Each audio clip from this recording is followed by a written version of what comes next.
A lot of big things happening in the world of wrestling, and we're going to talk about it in today's video. As always, timestamps in the description down below. We're going to kick things off talking about the future of WWE NXT. Obviously, there's been a lot of questions now that WWE has revealed the new logo for NXT. People were curious what was actually going to happen to NXT now that the company has transitioned. Well, Shawn Michaels recently revealed in an interview that WWE NXT is going to remain pretty much the same.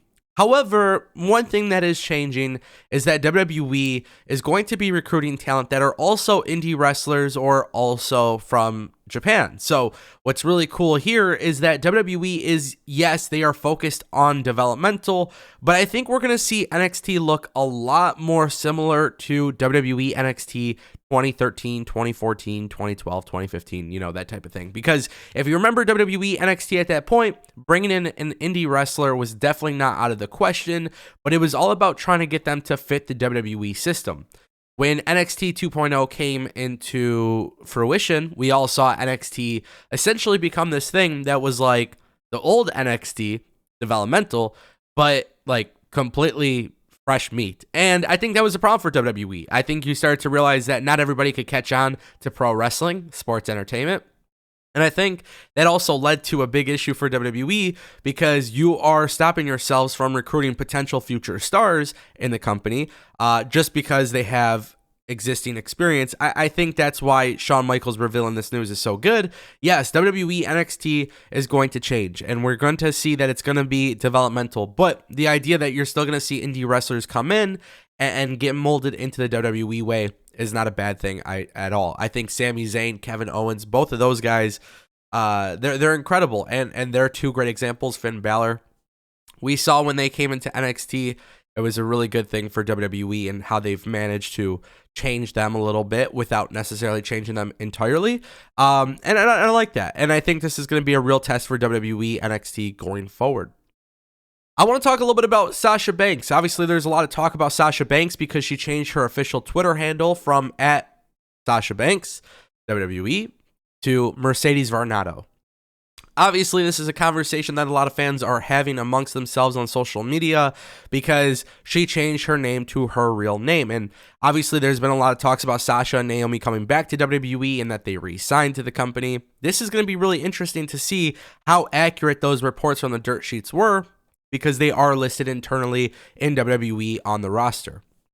Now, of course, because of this news, a lot of people actually believe that perhaps Sasha Banks is not coming back to WWE. And I just kind of want to throw something out there, try to make a simple point, something that I think a lot of people might be, overanalyzing this, okay?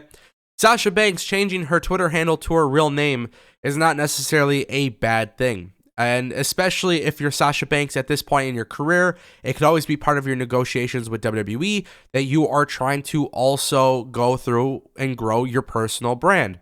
Hey, I will be a WWE superstar. However, I am going to be Mercedes Varnado representing Sasha Banks, the WWE character. It's no secret that Sasha Banks and Naomi are both becoming a very attractive pieces in the mainstream world. Obviously, with Marvel, we see now we have Naomi doing ads on social media for this type of stuff. Sasha Banks obviously doing modeling and music and all of these different things. It is really important for her that her personal brand grows. So I think it's a very realistic possibility that she's still coming back to WWE. However, I think just because her Twitter social changed, it doesn't mean that anything bad should be expected here. Again, we're going to see what the dirt sheets were right or wrong with as time goes on. But I just want to make that very clear. I think Sasha Banks being Mercedes Varnado on Twitter is definitely not a big deal. I think a lot of people are trying to make it out to be a big deal. And then also one last thought that I really want to put out here. Sasha Banks and Naomi coming back to WWE is massive. But WWE hasn't really had that one big mainstream star in their women's division, right? We've seen John Cena go and do Hollywood. We saw The Rock go and do Hollywood. But when it comes to the women's division, I think Sasha Banks could be that person that really makes a big statement. Now, does this mean Sasha Banks would work a lesser schedule? Maybe. But would that also make Sasha Banks feel like a bigger deal? Yes. I just think that's something people should consider, and I hope they do. going back to WWE recruiting and all of these different things, it got me thinking about Carl Fredericks. If you guys don't know Carl Fredericks, obviously he is better known for his work in New Japan Pro Wrestling. We have seen him in tons of companies. Obviously, a lot of people are talking about Carl Fredericks because we know as of August 1st, he decided that he will not re-sign with New Japan Pro Wrestling.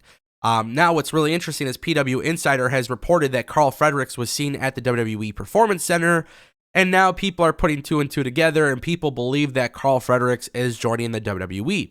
Now, this would make a lot of sense if you're WWE, right? It also makes a lot of sense when you consider the news that we spoke about earlier in today's video about Shawn Michaels attracting and signing independent talent, people that come from Japan. It makes a lot of sense. Now, WWE, at the end of the day, has something very interesting happening with NXT. Now, whether or not Carl Fredericks just goes straight to NXT or somewhere else on the main roster, I'm not too sure. But if you look at NXT, they have something really special brewing between Braun Breaker, Ilya Dragunov, and JD McDonough, which obviously formerly known as Jordan Devlin. There seems to be a very interesting feel to NXT as it moves forward because we know that NXT is going to have the talent from the UK. WWE is building their global presence. Obviously, we know that they're doing NXT Australia and NXT Latin America and Asia and India, and like they have all these global plans. I'm curious to see how this all transpires over time. However, with Carl Fredericks, I think this is actually a really good idea for WWE, right? You bring in somebody who is a lesser known talent, who has a great work rate, and see if you could put them in WWE through their system and try to develop them the WWE way.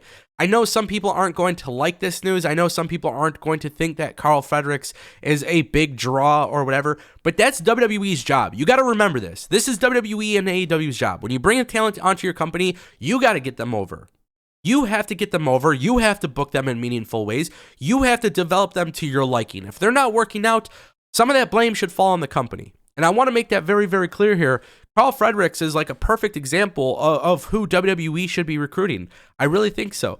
He is a very promising talent, and I think WWE going after guys like this makes a lot of sense. And the cool thing is, you don't have to become overabundantly signing people. I also want to make it very clear, we know that WWE is not going to be signing everybody. And the reason why we know this is because they're also going to be releasing talent that cannot get developed in time for television. So, yes, WWE may have a very crowded locker room for the Performance Center, but you also have to keep in mind, through the NIL program and all of these things that WWE is trying to do, there is a likelihood that a lot of these people might not even see TV time because they might not develop, which means it opens up space and time for the new signings. And it seems like that could be a revolving system that works out really well for WWE.